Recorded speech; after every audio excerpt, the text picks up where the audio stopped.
ഈശോ മിശിഹായ്ക്ക് സ്തുതിയായിരിക്കട്ടെ. പ്രിയപ്പെട്ടവരെ, ഇന്ന് ഓശാന ഞായറാഴ്ച, പീഡാനുഭവ ഞായറിൻ്റെ ഓശാന ഞായറാഴ്ച എന്നാണ് ഈ തിരുനാളിൻ്റെ പൂർണ്ണമായ പേര്. തപസ്സുകാലത്തിലെ 5-ാം ഞായറിനെയാണ് പീഡാനുഭവ ഞായറെന്ന് നേരത്തെ വിളിച്ചിരുന്നത്. എന്നാൽ രണ്ടാം വത്തിക്കാൻ സൂനോദോസിന് ശേഷം നമ്മൾ ഈ പീഡാനുഭവ ഞായറായിട്ട് എപ്പോഴും കൊണ്ടാടുന്നത് ഓശാന ഞായറാഴ്ചയാണ്. ഓശാന ഞായറാഴ്ചത്തെ നമ്മുടെ ഓശാന പ്രദക്ഷിണം ഓർമ്മപ്പെടുത്തുന്നത് ഇത് ഓശാന ഞായറാണെന്നാണ്. എന്നാൽ ദിവ്യകുർബാനയിൽ വായനകളെ നമ്മൾ ഓർമ്മപ്പെടുത്തുന്നത് ഇത് പീഡാനുഭവ ഞായർ ആണ് എന്നാണ്. ഈശോയുടെ പരിശുദ്ധ ജീവിതത്തിൻ്റെ അവസാനത്തെ ആഴ്ചയാണ്, കർത്താവിൻ്റെ മനുഷ്യാവതാരത്തിലെ അവസാനത്തെ ആഴ്ചയാണ്. പ്രിയപ്പെട്ടവരെ, നമ്മളിത് ഇന്ന് കൊണ്ടാടാൻ തുടങ്ങുന്നത് ഈ വിശുദ്ധ വാരം എന്ന് പറയുന്നത്. വിശുദ്ധ വാരത്തിലേക്കുള്ള പ്രവേശനമാണ് ഓശാന ഞായറാഴ്ച. നമ്മൾ ഈശോയുടെ പരിശുദ്ധ ജീവിതത്തിൻ്റെ അവസാനത്തെ അനുഭവങ്ങളിലേക്ക്, ഈശോയുടെ അന്ത്യത്താഴം, കുരിശുമരണം, അവയിലൂടെ ഉത്ഥാനത്തിലേക്ക് നമ്മൾ നയിക്കപ്പെടുകയാണ് ഈ വിശുദ്ധ വാരത്തിൽ. നമ്മുടെ രക്ഷയുടെ അടിസ്ഥാനം എല്ലാം പ്രിയപ്പെട്ടവരെ നമ്മൾ ആഘോഷിക്കുന്നത് ഈ ആഴ്ചയിലാണ്. നമ്മുടെ കൂദാശകളുടെ ഉറവിടം, നമ്മുടെ വിശ്വാസത്തിൻ്റെ അടിസ്ഥാനം എല്ലാം പ്രിയപ്പെട്ടവരെ നമ്മൾ ഈ ആഴ്ചയിൽ അനുസ്മരിക്കും, ആചരിക്കും, അനുഷ്ഠിക്കും, അനുഭവിക്കും, ജീവിക്കും. നമുക്ക് ഈശോയോട് ചേർന്ന്, ഈശോയെ ഓശാന പാടി എതിരേറ്റ്, ജെറുസലേം ജനതയോട് ചേർന്ന് ഈശോയെ ഓശാന പാടി എതിരേറ്റ് വിശുദ്ധ വാരത്തിലേക്ക് പ്രിയപ്പെട്ടവരെ നമുക്ക് കടന്നു വരാം. ഈശോ കടന്നു വന്നത് കഴുതപ്പുറത്താണ്. ഒരു കുതിരപ്പുറത്ത് ആണ് സാധാരണ അന്നത്തെ കാലത്ത് രാജാക്കന്മാർ കടന്നു വരിക. വിജയശ്രീ ലാളിതനായി എല്ലാവരെയും ഒരു വിധത്തിൽ തോൽപ്പിച്ച് വിജയശ്രീ ലാളിതനായി വരുന്ന രാജാവാണ് കുതിരപ്പുറത്ത് കയറി വരുന്നത്. എന്നാൽ കഴുതപ്പുറത്ത് കയറി വരുന്നതോ സമാധാന രാജാവാണ്. അപ്പോൾ ഈ ലോകത്തിലെ അധികാരികളിൽ നിന്ന് പ്രിയപ്പെട്ടവരെ ഈശോയുടെ അധികാരത്തെ തന്നെ എടുത്ത് കാണിക്കുന്ന, തമ്മിലുള്ള വ്യത്യാസം എടുത്ത് കാണിക്കുകയാണ് ഈ കഴുതപ്പുറത്ത് കടന്നു വരുന്ന ഈശോ.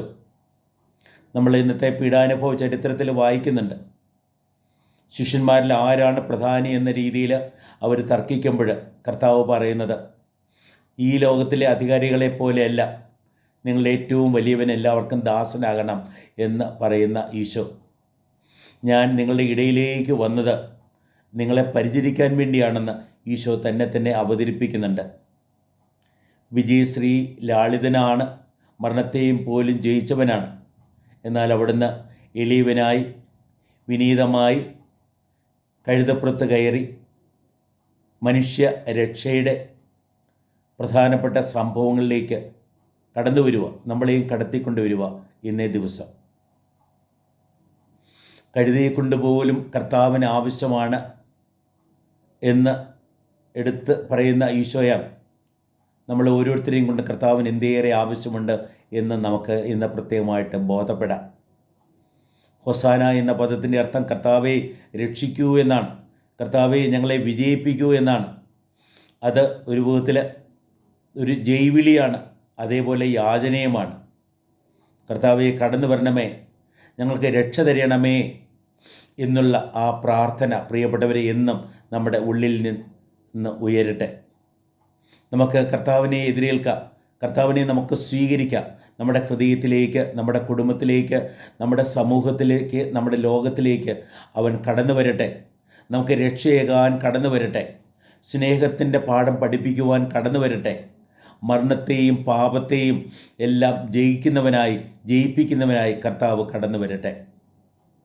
പ്രിയപ്പെട്ടവരെ, നമ്മൾ ഇന്നത്തെ വായനകളിലേക്ക്, ദിവ്യ കുർബാനയിലെ വായനകളിലേക്ക് നമ്മൾ നോക്കുമ്പോൾ കർത്താവിൻ്റെ പീഡാനുഭവത്തെയാണ് ഓരോ വായനയും ഓർമ്മപ്പെടുത്തുക. ഒന്നാമത്തെ വായന കർത്തൃദാസിൻ്റെ 3-ാമത്തെ പാട്ടാണ്. ഈശോ പഴയ നിയമത്തിലെ ഭാഗങ്ങളിൽ തൻ്റെ ജീവിതത്തിന് ഏറ്റവും അർത്ഥമേകുന്ന രീതിയിൽ അവിടുന്ന് കണ്ടെത്തിയത് ഈ കർത്തൃദാസിൻ്റെ പാട്ടുകളെയാണ്. 2-ാം യെശയ്യായിൽ നിന്നാണ് ഈ 4 പാട്ടുകൾ. യെശയ്യാ 42-ാമത്തെ അധ്യായത്തിൽ, 49-ാമത്തെ അധ്യായത്തിൽ, 50-ാമത്തെ അധ്യായത്തിൽ, 52, 53 അധ്യായങ്ങളിലായിട്ട് നമ്മൾ ഈ 4 പാട്ടുകൾ കാണും. അതിനകത്ത് ഒരു വിധത്തിൽ നമുക്ക് വേണ്ടി കടന്നു വരുന്ന, നമുക്ക് വേണ്ടി സഹിക്കുന്ന, നമുക്ക് വേണ്ടി മരിക്കാൻ പോലും തയ്യാറാകുന്ന, തൻ്റെ മുറിവിനാൽ നമ്മളെ സൗഖ്യപ്പെടുത്തുന്ന കർത്തൃദാസനെയാണ് നമ്മളവിടെ കാണുക. പ്രിയപ്പെട്ടവരെ, ഇന്നത്തെ നമ്മൾ നോക്കുമ്പോൾ വിസ്തവാരത്തിലേക്ക് നമ്മൾ മുന്നേറുമ്പോൾ വിസ്തവാരത്തിൽ ഈ ഓരോ കർത്തൃദാസൻ്റെ പാട്ടും ഓരോ ദിവസമായി നമ്മൾ വായിച്ചു കേൾക്കും. ഒന്നാമത്തെ വായനയായി നമ്മൾ വിസ്തവാരത്തിലെ തിങ്കളാഴ്ച കർത്തൃദാസൻ്റെ 1-ാമത്തെ പാട്ട്, വിസ്തവാരത്തിലെ ചൊവ്വാഴ്ച കർത്തൃദാസൻ്റെ 2-ാമത്തെ പാട്ട്, വിസ്തവാരത്തിലെ 3-ാമത്തെ ആഴ്ച കർത്തൃദാസൻ്റെ 3-ാമത്തെ പാട്ട്, എന്നിട്ട് ദുഃഖവെള്ളിയാഴ്ച കർത്തൃദാസൻ്റെ 4-ാമത്തെ പാട്ട്. ഇതിൽ ഈ 3-ാമത്തെ പാട്ടാണ് 50-ാമത്തെ അധ്യായത്തിൽ നിന്നാണ് നമ്മൾ പ്രിയപ്പെട്ടവരെ 1-ാം വായന വായിച്ചു കേൾക്കുക. നമുക്ക് വേണ്ടി സഹിക്കുന്ന ആ കർത്താവിൻ്റെ ചിത്രമാണ്. ദൈവം എൻ്റെ നാവിനെ ആസ്വദിക്കുന്നു, എൻ്റെ ചെവികളെ തുറക്കുന്നു എന്നെല്ലാം പറഞ്ഞുകൊണ്ടാണ് അവിടെ അവതരിപ്പിക്കുക. നിരന്തരം ദൈവത്തിൻ്റെ വചനം പറയാൻ, ആശ്വസിപ്പിക്കുന്ന വചനം പറയുവാനും, നിരന്തരം ദൈവത്തെ ശ്രവിക്കുവാനും മറ്റുള്ളവരെ ശ്രവിക്കുവാനും പ്രിയപ്പെട്ടവരെ ഒരു വിധത്തിൽ നമ്മൾ വിളിക്കപ്പെടുകയാണ് ഈ 1-ാമത്തെ വായനയിലൂടെ. ഇന്നത്തെ സങ്കീർത്തനം 22-ാം സങ്കീർത്തനമാണ്. ആ സങ്കീർത്തനത്തിൽ നിന്നാണ് പ്രിയപ്പെട്ടവരെ നമ്മൾ ഈ മത്തായിയുടെയും മർക്കോസിൻ്റെയും സുവിശേഷങ്ങളിൽ കുരിശിൽ കിടന്നുകൊണ്ട് കർത്താവ് പറയുന്ന ആ വചനം, എൻ്റെ ദൈവമേ, എൻ്റെ ദൈവമേ, എന്തുകൊണ്ട് അങ്ങനെ ഉപേക്ഷിച്ചു എന്നുള്ള രൂപത്തിൽ ആ പ്രാർത്ഥന അല്ലെ നിലവിളി എന്ന് പറയാം. അത് വരുന്നത് ഈ 22-ാമത്തെ സങ്കീർത്തനത്തിൽ നിന്നാണ്. അത് കർത്താവിൻ്റെ പീഡാനുഭവത്തെ പ്രത്യേകമായിട്ട് ഓർമ്മപ്പെടുത്തും. കുരിശിൻ്റെ വഴിയിലൂടെ നമ്മൾ മുന്നേറുമ്പോൾ പ്രിയപ്പെട്ടവരെ നമ്മൾ ധ്യാനിക്കുന്നത് ഒരു വിധത്തിൽ ഈ 22-ാം സങ്കീർത്തനത്തിൻ്റെ വെളിച്ചത്തിലാണ്. ദൈവത്തോട് നിലവിളിക്കുന്ന സങ്കീർത്തകൻ അവസാനം കർത്താവിൽ ആശ്രയിക്കാൻ നമ്മളെ നിരന്തരം പ്രചോദിപ്പിക്കുക. നമ്മൾ ഇന്നത്തെ 2-ാമത്തെ വായനയിലേക്ക് നമ്മൾ നോക്കുമ്പോൾ ഈശോയുടെ മനുഷ്യാവതാരം മുഴുവനും വെളിവാക്കുന്ന, അതായത് ഈശോ മനുഷ്യനായി തീർന്നതും പ്രിയപ്പെട്ടവരെ അവിടുന്ന് മരണത്തോളം അനുസരണയുള്ളവനായി തീർന്നതും ആ മരണത്തെയും ജയിച്ച് ഉത്ഥിതനായി എല്ലാ നാമങ്ങൾക്കും ഉപരിയായി പ്രതിഷ്ഠിക്കപ്പെട്ടതും ഒരു വിധത്തിൽ ക്രിസ്തു ഗീതി ആയിട്ട് നമ്മൾ ആദിമസഭയിൽ ചിലപ്പോൾ നേരത്തെ തന്നെ ഉണ്ടായിരുന്നത് പൗലോസ് അപ്പോസ്തലൻ അത് എടുത്ത് ഉപയോഗിച്ചതാവാം, അല്ലെ പൗലോസ് അപ്പോസ്തലൻ തന്നെ രചിച്ചതുമാകാം. എങ്ങനെയായാലും ഈശോയുടെ പീഡാനുഭവത്തെയും മനുഷ്യാവതാരത്തെയും പീഡാനുഭവത്തെയും മരണത്തെയും ഉത്ഥാനത്തെയും പ്രിയപ്പെട്ടവരെ എടുത്ത് കാണിക്കുന്ന ആ നല്ല കീർത്തനം, അതാണ് ഇന്നത്തെ 2-ാമത്തെ വായന. നമ്മൾ പീഡാനുഭവ ചരിത്രം ലൂക്കായുടെ സുവിശേഷത്തിൽ നിന്നാണ് നമ്മൾ വായിച്ചു കേൾക്കുക. നമ്മൾ ഇയർ എയിൽ നമ്മൾ വായിക്കുന്നത് മത്തായിയുടെ സുവിശേഷത്തിലെ പീഡാനുഭവ ചരിത്രമാണ്. ഇയർ ബിയിൽ കഴിഞ്ഞ വർഷം നമ്മൾ വായിച്ചത് മർക്കോസിൻ്റെ സുവിശേഷത്തിലെ പീഡാനുഭവ ചരിത്രമാണ്. ഈ വർഷം നമ്മൾ വായിക്കുന്നത് ലൂക്കായുടെ സുവിശേഷത്തിലെ പീഡാനുഭവ ചരിത്രമാണ്. ദുഃഖവെള്ളിയാഴ്ച നമ്മൾ വായിക്കുന്നത്, അത് എല്ലാ വർഷവും നമ്മൾ വായിക്കുന്നത് യോഹന്നാൻ്റെ സുവിശേഷത്തിലെ പീഡാനുഭവ ചരിത്രമാണ്. പ്രിയപ്പെട്ടവരെ, ലൂക്കായുടെ സുവിശേഷത്തിൽ ലൂക്കായുടെ പ്രത്യേകതകളും എടുത്ത് കാണിക്കുന്ന രീതിയിലാണ് ഈ പീഡാനുഭവ ചരിത്രം. ഈശോയുടെ കരുണയും സ്നേഹവും ക്ഷമയും എല്ലാം പ്രത്യേകമായിട്ട് അവിടെ വെളിവാക്കപ്പെടുന്നുണ്ട്. നമ്മൾ ഈ പീഡാനുഭവ ചരിത്രത്തിലേക്ക് നോക്കുമ്പോൾ 10 വ്യക്തികൾ പ്രധാനമായും നമ്മുടെ ശ്രദ്ധയിൽ വരുന്നുണ്ട്. ഞാൻ അവരെ നിങ്ങളുടെ മുമ്പിലൊന്ന് അവതരിപ്പിക്കുകയാണ്. നമുക്ക് മാതൃകയാകാവുന്നവർ, അനുകരിക്കാൻ പറ്റിയവർ, അല്ലെങ്കിൽ അനുകരിക്കാൻ പറ്റാത്തവർ എന്ന രീതിയിൽ പ്രിയപ്പെട്ടവരെ അവരെ ഓരോരുത്തരെയും നമുക്ക് കാണാനായിട്ട് സാധിക്കും. ആദ്യത്തെ ആൾ നമുക്കറിയാം, ഈശോ തന്നെയാണ്. ഈശോ കാരുണ്യത്തിൻ്റെ നാഥനാണ്.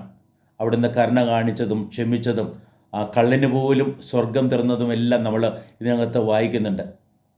കർത്താവിൻ്റെ പീഡകളുടെ നടുവിലും കരുണ കാണിക്കാനും മറ്റുള്ളവരെ ശ്രദ്ധിക്കുവാനും അവരെ ആശ്വസിപ്പിക്കുവാനും പ്രിയപ്പെട്ടവരെ കർത്താവ് മറന്നുപോയില്ല. ചെവി ഛേദിക്കപ്പെട്ട ആ പട്ടാളക്കാരൻ്റെ ആ ചെവി പ്രിയപ്പെട്ടവരെ കർത്താവ് പുനഃസ്ഥാപിച്ചു, അവനെ സൗഖ്യപ്പെടുത്തി. അതേപോലെ തന്നെ ജെറുസലേം സ്ത്രീകളെ അവിടുന്ന് ആശ്വസിപ്പിക്കുന്നു. നമ്മൾ ആ രീതിയിൽ നല്ല കള്ളന് സ്വർഗം തുറന്നു കൊടുക്കുന്നു. അതെല്ലാം നമ്മൾ കാണുകയാണ്. ധീരതയോടെ പ്രിയപ്പെട്ടവരെ ദൈവം ഏൽപ്പിച്ച ദൗത്യം എന്ന രീതിയിൽ തൻ്റെ ആ കുരിശുമെടുത്ത് കർത്താവ് കാൽവരിയിലേക്ക് മുന്നേറുകയാണ്. ആരെക്കുറിച്ചും പരാതിയില്ല കർത്താവിന്. പരാതി പറയാതെ എല്ലാം ദൈവേഷ്ടമെന്ന രീതിയിൽ മനുഷ്യരോടുള്ള സ്നേഹത്താൽ നിറഞ്ഞ് പ്രിയപ്പെട്ടവരെ അവിടുന്ന് തൻ്റെ ആ പീഡാനുഭവത്തിലൂടെ മുന്നേറി.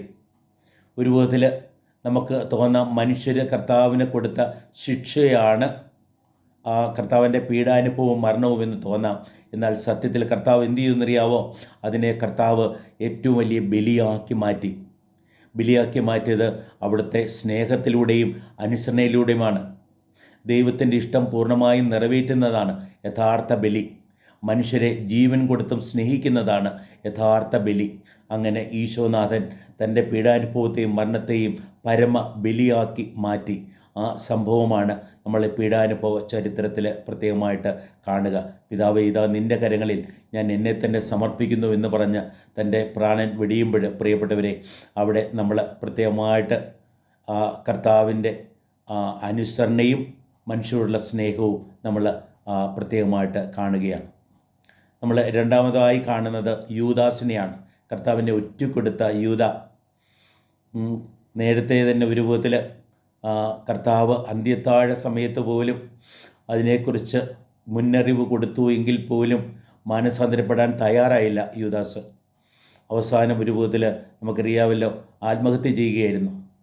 ദൈവം പോലും എന്നോട് ക്ഷമിക്കില്ല എന്നുള്ള ചിന്തയിലാണ് തൻ്റെ ജീവൻ എടുക്കാനായിട്ട് യൂദാസ് തീരുമാനിക്കുന്നത്. പ്രിയപ്പെട്ടവരെ, യൂദാസ് പശ്ചാത്തപിച്ചിരുന്നുവെങ്കിൽ തീർച്ചയായും കർത്താവ് യൂദാസിനും നല്ല കള്ളന് സ്വർഗം തുറന്നു കൊടുത്ത ആ കർത്താവ് യൂദാസിനും സ്വർഗകവാടം തുറന്നു കൊടുത്തേനെ. നമ്മുടെ ജീവിതത്തിൽ പ്രിയപ്പെട്ടവരെ, നമ്മൾ എത്ര വലിയ തെറ്റ് ചെയ്താലും അതിൽ നമ്മൾ നിരാശപ്പെടുകയല്ല വേണ്ടത്. അത് ആത്മഹത്യയിൽ അവസാനിപ്പിക്കുകയല്ല വേണ്ടത്. പിന്നെയോ കർത്താവിൽ ആശ്രയിക്കാൻ, പശ്ചാത്താപത്തോടെ കർത്താവിൽ ആശ്രയിക്കാൻ നമ്മൾ തയ്യാറാകുമ്പോൾ കർത്താവിൻ്റെ കരുണ അനുഭവിക്കും. നമുക്ക് പ്രിയപ്പെട്ടവരെ രക്ഷയുടെ അനുഭവത്തിലേക്ക്, ക്ഷമയുടെ അനുഭവത്തിലേക്ക് കടന്നു വരാൻ സാധിക്കുകയും ചെയ്യും. കുരിശിൽ കിടന്നുകൊണ്ട് കർത്താവ്, പിതാവ് ഇവർ ചെയ്യുന്നത് എന്താണെന്ന് ഇവർ അറിയുന്നില്ല, ഇവരോട് ക്ഷമിക്കണമേ എന്ന് പ്രാർത്ഥിച്ചപ്പോൾ അത് യൂദാസിന് വേണ്ടി കൂടെയായിരുന്നു ആ പ്രാർത്ഥന. പക്ഷേ ആ പ്രാർത്ഥനയുടെ ഫലം അനുഭവിക്കുവാൻ യൂദാസിന് കഴിഞ്ഞില്ല. നമുക്കറിയാമല്ലോ, ദൈവം നമുക്ക് തരുന്ന രക്ഷ അത് അനുഭവിക്കണമെങ്കിൽ അത് സ്വീകരിക്കുവാൻ നമ്മൾ തയ്യാറാകണം. യൂദാസ് അത് സ്വീകരിക്കുവാൻ തയ്യാറായില്ല. അതിനാലാണ് അദ്ദേഹത്തിന് തൻ്റെ ജീവൻ നഷ്ടപ്പെടുന്നത്. നമുക്ക് പത്രോസിലേക്ക് തിരിക്കാം. മൂന്നാമത്തെ ആൾ പത്രോസാണ്. പത്രോസ് കർത്താവിനെ 3 പ്രാവശ്യം തള്ളിപ്പറഞ്ഞു. പത്രോസിന് പ്രിയപ്പെട്ടവരെ ഈ കർത്താവ് അവിടെ മുന്നറിയിപ്പ് കൊടുത്തതാണ്. നീ എന്നെ 3 പ്രാവശ്യം തള്ളിപ്പറയും എന്ന് പറഞ്ഞ്, നിഷേധിക്കും എന്ന് പറഞ്ഞു. പത്രോസ് ഒരു വിധത്തിൽ പുള്ളിക്കാരൻ ഒരു വലിയൊരു അഹങ്കാരത്തോടെ, ഒരു കുങ്കോടുകൂടിയാണ് എനിക്ക് എന്തു വന്നാലും ഞാൻ കർത്താവെ നിന്നെ ഉപേക്ഷിക്കില്ല എന്നൊക്കെ പറഞ്ഞ് വീമ്പടിച്ച പത്രോസ് ഒരു വിധത്തിൽ ദൈവത്തിൽ ആശ്രയിക്കുന്നതിന് പകരം തന്നിൽ തന്നെ ആശ്രയിക്കാൻ പോയി. അതാണ് പത്രോസിൻ്റെ പതനത്തിന് കാരണം. എന്നാൽ പ്രിയപ്പെട്ടവരെ, 3-ാമത്തെ പ്രാവശ്യം കർത്താവ് പത്രോസിനെ നോക്കി. പത്രോസിന് കർത്താവിനെ നോക്കാൻ സാധിച്ചു. അതുകൊണ്ടാണ് ആ കണ്ണുകൾ തമ്മിൽ ഇടഞ്ഞതും അത് അദ്ദേഹത്തെ മാനസാന്തരത്തിലേക്ക് നയിച്ചതും. അദ്ദേഹം പോയി പൊട്ടിക്കരഞ്ഞു. അങ്ങനെ ആ രീതിയിൽ അവൻ്റെ വലിയ തെറ്റിൽ നിന്ന്, ഒരു വിധത്തിൽ എനിക്ക് തോന്നുന്നു യൂദാസ് ചെയ്തതിനേക്കാളും വലിയ തെറ്റാണ് പത്രോസ് ചെയ്തത് എങ്കിൽ പോലും പത്രോസ് ക്ഷമിക്കപ്പെടുന്നുണ്ട്. നമ്മൾ യോഹന്നാൻ്റെ സുവിശേഷത്തിൽ ഈ പത്രോസിനെ കൊണ്ട് കർത്താവ് 3 പ്രാവശ്യം നിന്നെ ഞാൻ എല്ലാവരെക്കാളും സ്നേഹിക്കുന്നു എന്ന് 3 പ്രാവശ്യം എടുത്തു പറയിച്ചതിലൂടെ കർത്താവിനെ 3 പ്രാവശ്യം തള്ളിപ്പറഞ്ഞതിലെ ആ കുറ്റബോധത്തിൽ നിന്നും കർത്താവ് പത്രോസിനെ വിമോചിപ്പിക്കുകയായിരുന്നു. പ്രിയപ്പെട്ടവരെ, നമ്മൾ അടുത്തതായിട്ട് 4-മതായി കാണുന്നത് പീലാത്തോസിനെയാണ്. അന്യായമായി കർത്താവിനെ വിധിച്ച ആളാണ്. ഇവൻ ഒരു തെറ്റും ചെയ്തിട്ടില്ല എന്ന് 3 പ്രാവശ്യം എടുത്തു പറഞ്ഞ ആളാണ് ഈ പീലാത്തോസ്. എന്നിട്ടും ഏറ്റവും വലിയ കുറ്റവാളിക്കുള്ള ശിക്ഷ കൊടുത്തു. അതായത് അവിടെ മറ്റുള്ളവരുടെ ജനത്തിൻ്റെ എല്ലാം അല്ലെങ്കിൽ നമുക്ക് വേണമെങ്കിൽ പറയാം രാഷ്ട്രീയമായിട്ടുള്ള മതപരമായിട്ടുള്ള നിർബന്ധങ്ങൾക്ക് വഴങ്ങി അതിന് മുമ്പിൽ ഒരു വിധത്തിൽ ധൈര്യപ്പെടാൻ ശ്രദ്ധിക്കാതെ പീലാത്തോസ് കീഴ്വഴങ്ങി ഒരു വിധത്തിൽ കർത്താവിനെ മരണത്തിന് ഏൽപ്പിച്ചു കൊടുക്കുക ചെയ്യുന്നത്. നമ്മൾ പ്രിയപ്പെട്ടവരെ, പീലാത്തോസിന് തൻ്റെ ഭാര്യയിലൂടെ ഒരു വിധത്തിൽ മുന്നറിയിപ്പ് കിട്ടുന്നുണ്ട്. എനിക്ക് സ്വപ്നത്തിൽ എനിക്കുണ്ടായ സ്വപ്നമെന്ന് പറഞ്ഞിട്ട് അവൾ പറയുന്നുണ്ട്. പക്ഷേ അതും ഗൗനിക്കാനായിട്ട് സാധിക്കുന്നില്ല. പലപ്പോഴും ഒരു വിധത്തിൽ ഈ കർത്താവിനെ രക്ഷിക്കാനായിട്ട് ശ്രമിക്കുന്നുണ്ട്. ബറാബാസിനെ വിട്ടുതരാമെന്നൊക്കെ പറഞ്ഞിട്ട് ഈ പീലാത്തോസ് പല രീതിയിൽ, അതുകൊണ്ടാണ് ഇവനിൽ ഞാനൊരു തെറ്റും ചെയ്ത് കാണുന്നില്ല എന്ന് വീണ്ടും വീണ്ടും എടുത്തു പറയുന്നതൊക്കെ. പക്ഷേ അപ്പോൾ അദ്ദേഹത്തിന് തൻ്റെ ആ ബോധ്യത്തിനനുസരിച്ച് പ്രവർത്തിക്കാൻ സാധിച്ചില്ല. ഒരു ഭീരുവിനെ പോലെ ഒരു വിധത്തിൽ ഏറ്റവും വലിയ നീതിമാനെ ഏറ്റവും വലിയ ശിക്ഷയ്ക്ക് വിധിക്കുന്നത് നമ്മൾ കാണുകയാണ്. നമ്മൾ ഹെറോദസിനെ കാണുകയാണ്. പ്രിയപ്പെട്ടവരെ, ഹെറോദസ് കർത്താവിനെ അവഹേളിച്ച കാര്യമാണ് നമ്മളവിടെ കാണുന്നത്. ഹെറോദസ് ഒരു വിധത്തിൽ പ്രിയപ്പെട്ടവരെ കർത്താവിനെ അവഹേളിക്കേണ്ട ആളല്ല.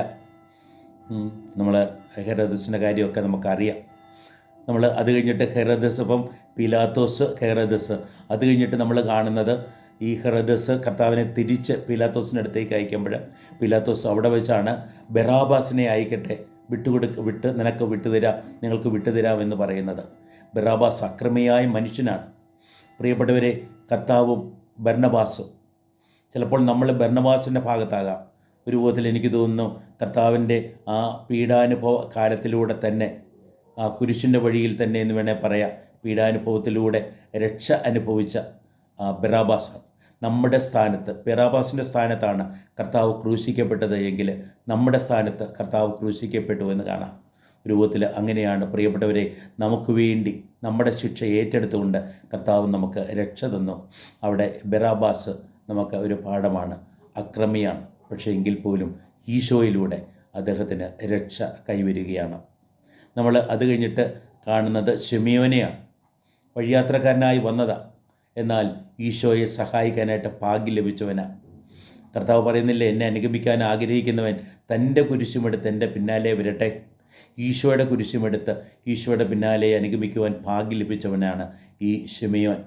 അതുകൊണ്ട് ശിമിയോൻ്റെ മക്കൾ രണ്ടുപേരും ആദിമസഭയിൽ വളരെ പ്രശസ്തരായിട്ടുള്ള നേതാക്കന്മാരായിരുന്നു പ്രിയപ്പെട്ടവരെ. നമ്മൾ അത് കഴിഞ്ഞിട്ട് കാണുന്നത് സ്ത്രീകളെയാണ്, ജെറുസലേം സ്ത്രീകളാണ്. ഈശോയുടെ അന്ത്യം വരെയും മരണം കഴിഞ്ഞിട്ട് കർത്താവിൻ്റെ ആ ഉത്ഥാനത്തിന് വേണ്ടി ഒരു വിധത്തിൽ നിലകൊള്ളുന്ന, അല്ലെങ്കിൽ ഉത്ഥാനം കാണാൻ പോലും ഭാഗ്യം ലഭിച്ച സ്ത്രീകളാണ്. അവർ കർത്താവിനെ അടക്കി കഴിഞ്ഞിട്ട് സുഗന്ധദ്രവ്യം തയ്യാറാക്കാനായിട്ട് പോയി. പിറ്റേ ദിവസം സാബത്തായിരുന്നു, അത് കഴിയാൻ കാത്തിരിക്കുകയാണ്. പക്ഷേ അപ്പോഴേക്കും കർത്താവിൻ്റെ ശരീരത്തിൽ പൂശാനുള്ള സുഗന്ധദ്രവ്യമെല്ലാം അവർ തയ്യാറാക്കി എന്ന് സുവിശേഷം എടുത്ത് പറയുന്നുണ്ട്. ആ സ്ത്രീകൾ, പ്രിയപ്പെട്ടവരെ, ആ സ്ത്രീകൾ കർത്താവിനെ ഓർത്ത് കരയുക. നമ്മൾ പലപ്പോഴും ഈ കുരിശിൻ്റെ വഴിയിലൂടെ മുന്നേറുമ്പോൾ കർത്താവിനെ ഓർത്ത്, കർത്താവിൻ്റെ പീഡകൾ ഓർത്ത് നമ്മൾ കരയുക. എന്നാൽ കർത്താവ് പറയുന്നത് നിങ്ങളെയും നിങ്ങളുടെ കുഞ്ഞുങ്ങളെയും നിങ്ങളുടെ ജനത്തെയും ഓർത്ത് കരയുവിനെന്നാണ്. പലപ്പോഴും നമ്മൾ കർത്താവിനെ ഓർത്ത് കരയേണ്ട ആവശ്യമില്ല നമ്മൾക്ക്. എന്നാൽ നമ്മളെ ഓർത്ത് നമ്മൾ കരയാനായിട്ട് ശ്രദ്ധിക്കണം. അപ്പം നമ്മൾ കർത്താവിൻ്റെ പീഡാനുഭവവും മരണവും ഒക്കെ പ്രിയപ്പെട്ടവരെ നമ്മളെ പശ്ചാത്താപത്തിലേക്ക് നയിക്കണം. നമ്മളെയും നമ്മുടെ ആൾക്കാരെയും പശ്ചാത്താപത്തിലേക്ക് നയിക്കണം. AD 70 ജെറുസലേം നഗരമെല്ലാം നശിപ്പിക്കപ്പെട്ടപ്പോൾ ആ യഹൂദരനുഭവിച്ച തിക്തമായ ആ അനുഭവങ്ങളെക്കുറിച്ചുള്ള ഒരു മുന്നറിയിപ്പാണ് കർത്താവ് അവിടെ അവർക്ക് നൽകിയത് പ്രിയപ്പെട്ടവരെ. അത് കഴിഞ്ഞിട്ട് നമ്മൾ കാണുന്നത് ഈ 2 കള്ളന്മാരെയാണ്. കുരിശിലെ കർത്താവിൻ്റെ കൂടെ തറയ്ക്കപ്പെട്ട 2 കള്ളന്മാർ. അവർ ഒരു വിധത്തിൽ 2 ഭാവങ്ങൾ നമ്മുടെ മുമ്പിൽ അവതരിപ്പിക്കുന്നുണ്ട്. ഒരാൾ അവിടെ വെച്ച് കർത്താവിനോടൊത്ത് ക്രൂശിക്കപ്പെട്ട അവസ്ഥയിലും ഒരു വിധത്തിൽ പശ്ചാത്താപത്തിലേക്ക് വരുന്നില്ല. കർത്താവിനെ പോലും ഒരു വിധത്തിൽ കുറ്റപ്പെടുത്തുന്ന രീതിയിലാണ്. താഴെ നിന്ന് കർത്താവിനെ കളിയാക്കുന്ന ആൾക്കാരോട് ചേർന്ന് കർത്താവിനെ കളിയാക്കുന്ന രീതിയിലാണ് അവൻ സംസാരിച്ചത്. നേരെ മറിച്ച് വലതുവശത്ത് കിടന്ന കള്ളനോ പ്രിയപ്പെട്ടവരെ, അവൻ കർത്താവിനെ തിരിച്ചറിഞ്ഞവനാണ്. കർത്താവ് നീതിമാനായിരുന്നുവെന്ന് തിരിച്ചറിഞ്ഞവനാ. കർത്താവ് സ്വർഗത്തിൻ്റെ രാജാവാണെന്ന് തിരിച്ചറിഞ്ഞവനാ. അതുകൊണ്ട് അവിടെ വെച്ച് അവന്, പ്രിയപ്പെട്ടവരെ, ആ മരണ അവസ്ഥയിലും അവന് സ്വർഗം കരസ്ഥമാക്കാൻ സാധിച്ചു. കർത്താവ് അവനോട് പറഞ്ഞു, ഇന്ന് നീ എന്നോടുകൂടെ പർദീസായിലായിരിക്കും. നമ്മൾ ഈശോയുടെ ആ പീഡ അനുഭവത്തിൽ, പ്രിയപ്പെട്ടവരെ, കാണുന്ന 10ാമത്തെ ആൾക്കാർ, ആ ആൾ ശതാധിപനാണ്. കർത്താവ് എങ്ങനെ മരിച്ചു എന്ന് കണ്ട് ഇവൻ സത്യമായും നീതിമാനായിരുന്നു എന്ന് എടുത്തു പറഞ്ഞു. പീലാത്തോസും കർത്താവ് നീതിമാനായിരുന്നു എന്ന് പറഞ്ഞവനാണ്. അവനിൽ ഒരു കുറ്റവും കാണുന്നില്ല എന്ന് പറഞ്ഞവനാണ്. പീലാത്തോസിൻ്റെ വാക്കുകൾ ഒരു വിധത്തിൽ പൂർത്തീകരിച്ചു. ഈ ശതാധിപൻ ഇവൻ സത്യമായും നീതിമാനായിരുന്നു. നമ്മൾ മറ്റ് സുവിശേഷങ്ങൾ നോക്കുമ്പോൾ ഇവൻ സത്യമായും ദൈവപുത്രനായിരുന്നു, ഇവൻ സത്യമായും ദൈവമായിരുന്നു എന്നുള്ള ഒരു ഏറ്റുപറച്ചിൽ നമ്മൾ കാണുന്നുണ്ട്. പ്രിയപ്പെട്ടവരെ, കർത്താവിൻ്റെ പീഡാനുഭവത്തിലൂടെ മുന്നേറുമ്പോൾ നമുക്ക് കർത്താവിനെ നമ്മുടെ നാഥനും രക്ഷകനുമായിട്ട് ഏറ്റുപറയുവാനായിട്ട് സാധിക്കണം. ആ ഈശോയുടെ സഹനത്തിൽ പങ്കുചേർന്നുകൊണ്ട് നമ്മുടെ സഹനങ്ങളെ അതിജീവിക്കുവാൻ നമുക്കൊക്കെ സാധിക്കണം. നമ്മുടെ സഹനങ്ങളിൽ നമ്മളാരും നിരാശയ്ക്ക് അടിപ്പെട്ടു പോകാതെ കർത്താവിനോട് ചേർന്ന് ധീരതയോടെ, ധൈര്യത്തോടെ, പ്രിയപ്പെട്ടവരെ, നമ്മുടെ കുരിശുമെടുത്ത് ഈശോയെ അനുഗമിക്കുക. ഈശോ മരണത്തെയും ജയിച്ച് ഉത്ഥിതനായതുപോലെ നമുക്ക് നമ്മുടെ ജീവിതത്തിൽ എന്നും ഉത്ഥാനത്തിൻ്റെ അനുഭവത്തിലേക്ക് കടന്നു വരുവാനായിട്ട് സാധിക്കും. നമ്മുടെ ജീവിതത്തിലെ എല്ലാത്തരം വിഷമതകളെയും, പ്രിയപ്പെട്ടവരെ, നമുക്ക് ബലിയാക്കി മാറ്റാൻ സാധിക്കും. കർത്താവിനെ പോലെ സ്നേഹത്താൽ നിറഞ്ഞ ദൈവത്തിൻ്റെ പദ്ധതി ഗ്രഹിച്ച് ദൈവത്തിൻ്റെ ഇഷ്ടം അറിഞ്ഞത് നിറവേറ്റി നമ്മൾ ജീവിക്കുവാൻ തയ്യാറാകുമ്പോൾ, പ്രിയപ്പെട്ടവരെ, നമ്മുടെ ജീവിതവും നമ്മുടെ സഹനങ്ങളും എല്ലാം യഥാർത്ഥ ബലിയായി മാറും. കർത്താവ് നമ്മെ അനുഗ്രഹിക്കട്ടെ. ഇന്ന് നമ്മൾ ഓശാന പാടി എതിരേറ്റ ഈശോനാഥൻ നമ്മളെ ഈ വിശുദ്ധ വാരത്തിലൂടെ മുന്നോട്ട് നയിക്കട്ടെ. ഈ വിശുദ്ധ വാരം നമ്മളെ ഓർമ്മപ്പെടുത്തുന്ന പ്രധാന കാര്യം എന്താണെന്നറിയാവോ? ഓശാന എന്നും നിലനിൽക്കില്ല. അത് കഴിഞ്ഞ് ഒരു ദുഃഖവെള്ളിയുണ്ട്. ദുഃഖവെള്ളി എന്നും നിലനിൽക്കുന്നില്ല. അത് കഴിഞ്ഞ് ഒരു ഈസ്റ്റർ ഉണ്ട്. നമുക്ക് പ്രത്യാശയോടെ മുന്നേറാം, എളിമയോടെ മുന്നേറാം, ധീരതയോടെ മുന്നേറാം. കർത്താവ് നമ്മളെ നയിക്കട്ടെ, രക്ഷയിലേക്ക് നയിക്കട്ടെ, കൃപയിലേക്ക് നയിക്കട്ടെ, സ്വർഗത്തിലേക്ക് നയിക്കട്ടെ. ആമേൻ.